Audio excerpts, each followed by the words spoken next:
Hello दोस्तों, नमस्कार। कैसे आप सभी साथी? आप सभी का बहुत बहुत स्वागत है सीयूटी लैब पर। कैसे हैं आप सभी साथी? तो दोस्तों यहाँ पर बात करने वाले हैं कि जनरल टेस्ट का जो पोर्शन सीयूटी में होता है वो क्या होता है, उसमें क्या पूछा जाता है, इसके बारे में हम लोग यहाँ पे आज बात करने वाले हैं। तो देखिएगा, सीयूटी 2025 का जो एग्जाम है उसके अंदर आप लोगों का जनरल टेस्ट क्या होता है, क्या चीजें इसमें पूछी जाती हैं और क्या इसका पूरे एग्जाम के अंदर योगदान होता है, इसके बारे में हम लोग बात करने वाले हैं। तो देखिएगा, सीयूटी का जो आपका एग्जाम पैटर्न है वो यहाँ पे क्या होता है, सीयूटी यूजी का जो एग्जाम पैटर्न है वो क्या होता है। यहाँ पे आपको 3 सेक्शंस पूछे जाते हैं। देखो यहाँ पे आपको जो सेक्शंस दिए गए हैं, अगर हम इसको एक सेक्शन मान लें तो 3 सेक्शन यहाँ पे होते हैं। तो सेक्शन फर्स्ट के अंदर में आपको 13 लैंग्वेजेस जो लोकल इंडिया की लैंग्वेजेस है वो, और 20 लैंग्वेजेस आपको फॉरेन लैंग्वेजेस मिल जाती हैं। सेक्शन 2 के अंदर 27 डोमेन आते हैं जिसको आप लोग अपनी एलिजिबिलिटी और अपने टारगेट कोर्स के हिसाब से सेलेक्ट करते हैं। सेक्शन 3 में आ जाता है आपका जनरल टेस्ट। इसके अंदर क्या क्या चीजें होती है उसके अंदर हम लोग बातचीत करेंगे। तो इसमें किस के अंदर कितना मार्क्स होता है और कितने टाइम में आपको पेपर करना होता है। जो आपका लैंग्वेज वाला पेपर होता है, 50 में से आपको 40 क्वेश्चन करने होते हैं, 45 मिनट का टाइम मिलता है। ठीक है, तो यहां पे आप लोगों को दूसरी चीज जो मैं बता दूं, डोमेन जो है आपके पास में, यहां 45 में से 50 क्वेश्चन आपको यहां पर करने होते हैं। और इसके अंदर कुछ के अंदर आप लोगों को यहां पर क्वेश्चन 45 मिलते हैं, कुछ में 50 मिलते हैं, है ना। तो उसी के हिसाब से आपको 35 या 40 क्वेश्चन अलग अलग डोमेन के हिसाब से करने होते हैं। 45 मिनट का यहां पर जो है टाइम मिलता है ईच के लिए, इस सब्जेक्ट के लिए। जनरल टेस्ट में आपको 60 क्वेश्चन में से 50 करने होते हैं। 60 मिनट का टाइमिंग आप लोगों को यहां पर मिलता है। और यहां पर सीयूटी के बारे में कुछ और चीजें जान लेते हैं। यहां पर सीयूटी यूजी का जो एग्जाम है, कॉमन यूनिवर्सिटी एंट्रेंस टेस्ट जो एग्जाम है, एनटीए इसको कराता है, नेशनल लेवल का एग्जाम है। और यूजी के लिए, वैसे ही पीजी के लिए भी होता है, तो यूजी के लिए एग्जाम आपका ये सीयूटी यूजी है। और यहाँ पर हाइब्रिड है, कंप्यूटर बेस्ड टेस्ट भी होता है और पेन पेपर बेस्ड टेस्ट भी होता है। और no limit over CUET UG attempt में कोई भी लिमिट नहीं है। ये सारी इसके बारे में इंफॉर्मेशन है। एग्जाम आप लोगों का लगभग जो है यहाँ पर मई के महीने में होता है। और आपके पास में 12th के बाद में लगभग 2 महीने का समय इसके लिए होता है तैयारी करने के लिए। अब यहाँ पे जो तीसरा वाला सेक्शन मैंने बताया, जिसको आप लोग बोलते हो जनरल टेस्ट, जिसको आप लोग बोलते हैं general test, section 3 general test. General test में क्या क्या चीजें आती हैं वो आपको बता दी जाए एक बार। इसके अंदर आप लोगों को मिलता है क्वांट, रीजनिंग और जीएस।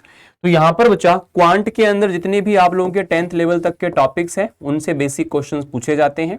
यहां पर रीजनिंग जो है, इसके अंदर भी जो आपकी कंपटीशन एग्जाम में बेसिक रीजनिंग आती है उसी पे चीजें आपको पूछी जाती हैं। और जीएस करंट अफेयर यहां पे होता है। तो कुल मिला के आपको यहां पर 60 क्वेश्चंस मिल जाते हैं। लगभग अपने बात करें तो लगभग बराबर बराबर से ही क्वेश्चन यहाँ पे देखने को मिलते हैं। आप 20-20 क्वेश्चन यहाँ से मान सकते हैं, लेकिन ऐसा कुछ फिक्स नहीं है कितने क्वेश्चन कहां से आएंगे। यहां से 2 कम, यहां से 2 ज्यादा, ये भी हो सकता है। अब इसमें जो आप लोगों को क्या क्या इसका सिलेबस मिलता है वो मैं आपको बता देता हूं। सबसे पहले जनरल एप्टीट्यूड और रीजनिंग, यानी कि रीजनिंग के अंदर क्या सिलेबस आपको यहाँ पे मिल जाता है। जितनी भी बेसिक रीजनिंग आपकी कंपटीशन एग्जाम्स में आती है, एसएससी वगैरह के एग्जाम में आती है, वो सारी आपको मिल जाती है। Clock, calendar, average, simplification, LCM, HCF, percentage, partnership, ये सारी चीजें, ये सारे आप लोगों को यहाँ पे स्टॉक एंड शेयर के क्वेश्चन आपको नहीं दिखते हैं ना। बैंकर डिस्काउंट वगैरह ये चीजें नहीं आती हैं, इस पे क्वेश्चन अमूमन नहीं मिलता है देखने को। बाकी ज्योमेट्री, मेंसुरेशन है, सेट यूनियन पे भी क्वेश्चन कभी कभार आ जाता है, परमुटेशन पे भी आ जाता है। तो ये आप लोगों का जो है लगभग 20 क्वेश्चन यहाँ से आप लोगों को क्वांट से पूछे जाते हैं। और इसके अंदर यहाँ पे इसके अंदर ये सारा का सारा आप लोगों का क्वांट का पोर्शन आ गया ना। क्लोक, कैलेंडर इसने क्वांट में लिख दिए, बट ये रीजनिंग में आपको मिलते हैं। तो रीजनिंग में और भी टॉपिक है, सभी के सभी टॉपिक के नाम यहाँ पे रीजनिंग के लिखे हुए हैं। ये टॉपिक्स आप लोगों को रीजनिंग के अंदर देखने को मिलते हैं। यहाँ से भी लगभग 18-20 क्वेश्चन आपको मिल जाते हैं।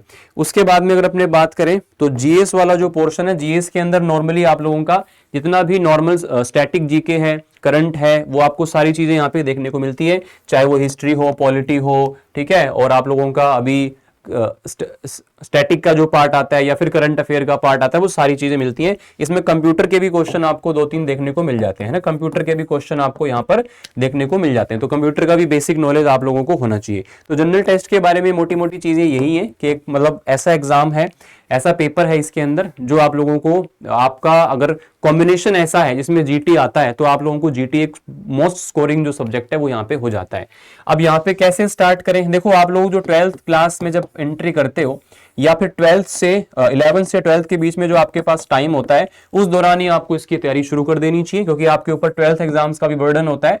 तो स्टार्टिंग से अगर आप इसको शुरू कर दोगे तो जब तक आपके पेपर होंगे फैब में 12th के, उससे पहले एक बार आपका जो सिलेबस है ना एटलीस्ट आपने पढ़ लिया हो, क्योंकि उसके बाद में डोमेन सब्जेक्ट का आप लोगों को ज्यादा प्रेशर नहीं रहता, क्योंकि आपने पढ़ा हुआ होता है। जो आपके लिए नया पोर्शन होता है वो जीटी यानी कि जनरल टेस्ट होता है ना।